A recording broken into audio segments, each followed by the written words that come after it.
بسم الله الرحمن الرحيم. السلام عليكم ورحمة الله وبركاته. معكم محمد شاهين التاعب من قناة الدعوة الإسلامية على اليوتيوب، وفيديو جديد من سلسلة اعتراف خطير. الاقتباس اللي هنقرأ منه النهاردة أرسله الأخ أبو عمار الأثري، ربنا يحفظه ويبارك فيه. فلو أنت كمان عندك اعتراف خطير حابب إن احنا نعرضه في فيديو من فيديوهات هذه السلسلة، اتواصل معانا عن طريق طرق التواصل المختلفة اللي هتلاقيها تحت في وصف الفيديو. الاقتباس اللي هنقرأ منه النهاردة من كتاب للأب جورج فلورفاسكي، أحد الآباء الأرثوذكس الأجانب، من كتاب له بعنوان الكتاب المقدس والكنيسة والتقليد، وجهة نظر أرثوذكسية. نقله إلى العربية الأب ميشيل نجم من منشورات النور. الكتاب ده بشكل عام فيه اعترافات كثيرة جدا. دايما ما هنلاقي إن الكتابات المترجمة من الإنجليزي أو من أي لغة إلى اللغة العربية هي اللي فيها الكلام القوي، اللي أغلب الكنائس العربية بتحاول تهرب منه بسبب إن هم متأثرين بشدة بالثقافة والعقيدة الإسلامية، فمش حابين يظهروا أقل من المسلمين. في الصفحة رقم 20 بيتكلم عن نقطة مهمة جدا جدا، ألا وهي فكرة إن الكنيسة هي الكل في الكل، وإن أي حاجة احنا بنؤمن بيها بسبب إن الكنيسة هي اللي علمتها لنا، والكتب المقدسة دي هي مقدسة بسبب إن الكنيسة هي اللي اختارتها، وإن الكتابات دي في حد ذاتها مش هي اللي عرفتنا إنها مقدسة، بل إن استخدام الكنيسة ليها هي اللي عرفتنا إنها مقدسة. ولولا إن الكنيسة هي اللي عرفتنا إن الأسفار دي مقدسة كان اختلط علينا الأمر، لأن الأسفار دي من ضمن مجموعة كبيرة من الأدب المسيحي، فهنفرق إزاي ما بين المقدس وغير المقدس؟ طبعا انا دايما بقول في النقاط اللي زي كده ان كلمة الكنيسة كلمة مبهمة، لان احنا قرينا قبل كده من مرجع تاريخ الكتاب المقدس منذ التكوين وحتى اليوم ان اليهود ما بينهم وبين بعض طوائف يهودية اختلفوا حول أسفارهم المقدسة، والمسيحيين ما بينهم وبين بعض الطوائف المسيحية اختلفوا حول أسفارهم المقدسة، وهذا الخلاف ما زال موجودا إلى اليوم. البروتستانت من ناحية، والكاثوليك من ناحية، والكنيسة الأرثوذكسية الشرقية من ناحية، دول أبرز اختلافات ما بين المسيحيين. وفي عندك اليهود السامريين، وفي عندك اليهود الأرثوذكس، وفي عندك يهود الشتات، ودول أبرز 3 اختلافات ما بين اليهود. وزي ما قلت ان بالاضافة للاختلافات ما بين الكنائس المسيحية فهم ورثوا الخلافات ما بين الطوائف اليهودية. ففين الكنيسة اللي اتفقت على الأسفار المقدسة عشان نقدر نعرفها؟ الكنيسة البروتستانتية ولا الكنيسة الكاثوليكية ولا الكنيسة الأرثوذكسية الشرقية ولا الكنيسة الحبشية ولا أنهي كنيسة؟ المهم هنا في الصفحة رقم 20 بيقول الآتي: مهما كان أصل النصوص التي يشتمل عليها الكتاب المقدس. الجملة دي في حد ذاتها محتاجة وقفة، لأن هو عارف قد إيه النصوص ومصدر النصوص ومن الذي كتب النصوص، ونعرفه ولا ما نعرفوش، وجاب المعلومات دي منين، مشكلة كبيرة جدا.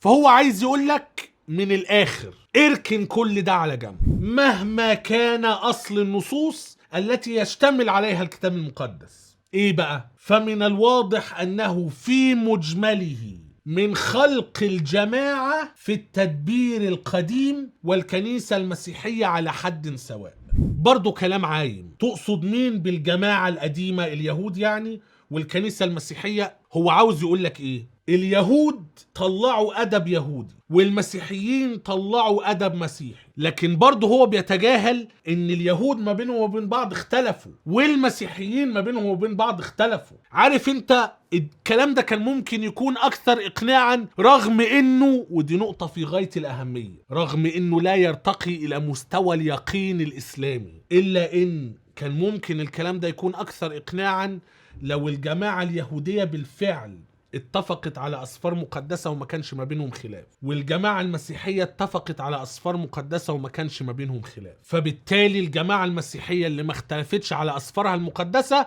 أضافت إليها الأسفار المقدسة اللي ما اختلفش عليها اليهود، فاطلع لنا كتاب مقدس واحد ليس عليه خلاف لا ما بين يهود ولا نصارى. رغم ان ده ما وصلش المستوى اليقين الإسلامي، لأن أنا لسه برضو محتاج أعرف مين اللي كتب الأسفار دي وجات منين وإيه مصادرها، وهل اللي كتب هذه الأسفار أنبياء ولا لأ، وإيه الدليل على كده، وهكذا. لكن هم عندهم يكفي، رغم إن ده ما حصلش واقعيا، يكفي إن الجماعة اليهودية اللي احنا ما نعرفش مين تحديدا اتفقت على هذه الأسفار رغم إن ده ما حصلش، والجماعة المسيحية اللي احنا ما نعرفش مين تحديدا اتفقت على هذه الأسفار رغم ان ده ما حصلش. وبعد ما اتفقوا على أسفارهم وده ما حصلش، راحوا خدوا اللي اتفق عليه اليهود وده ما حصلش، فبقى عندنا كتاب مقدس واحد ليس عليه خلاف، وده مش موجود في الوجود. بيكمل وبيقول: فهو لا يشتمل على كل النصوص التاريخية والتشريعية والتعبدية الموجودة، بل على نخبة منها. يعني هو عاوز يقول ان الكتاب المقدس ده لا يحتوي على كل الأدب اليهودي ولا على كل الأدب المسيحي، بل على نخبة منه. ماشي كويس، بس على مدار التاريخ ما حصلش اتفاق على النخبة دي. شوف بقى الجملة اللي جاية دي: وهذه النخبة أصبحت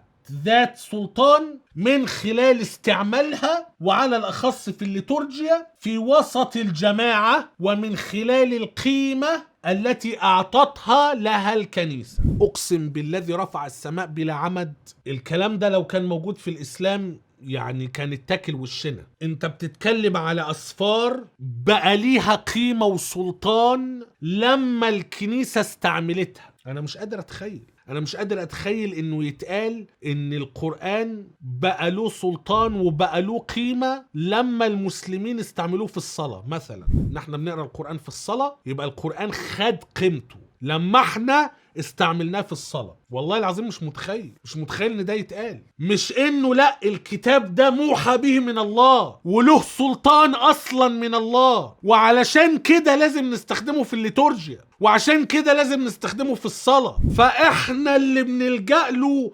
وبناخد القيمة منه، مش هو اللي ياخد القيمة مننا. هذه النخبة أصبحت ذات سلطان من خلال استعمالها في وسط الجماعة، ومن خلال القيمة التي أعطتها لها الكنيسة. الكنيسة أعطت للأسفار دي قيمة، فبقى ليها سلطان وبقى ليها قيمة، وبيت أسفار مقدسة. الكنيسة أهملت أسفار أخرى، هو ده المعيار. اتخذوا أحبارهم ورهبانهم أربابا من دون الله، صدق الله العظيم. الكنيسة تقول لك هي دي الأسفار المقدسة، احنا استعملناها، احنا ادينا لها قيمة، احنا ادينا لها سلطان. آمين. الأسفار دي وحشة، احنا ما استعملناهاش، احنا ما ادناهاش قيمة، ملهاش سلطان.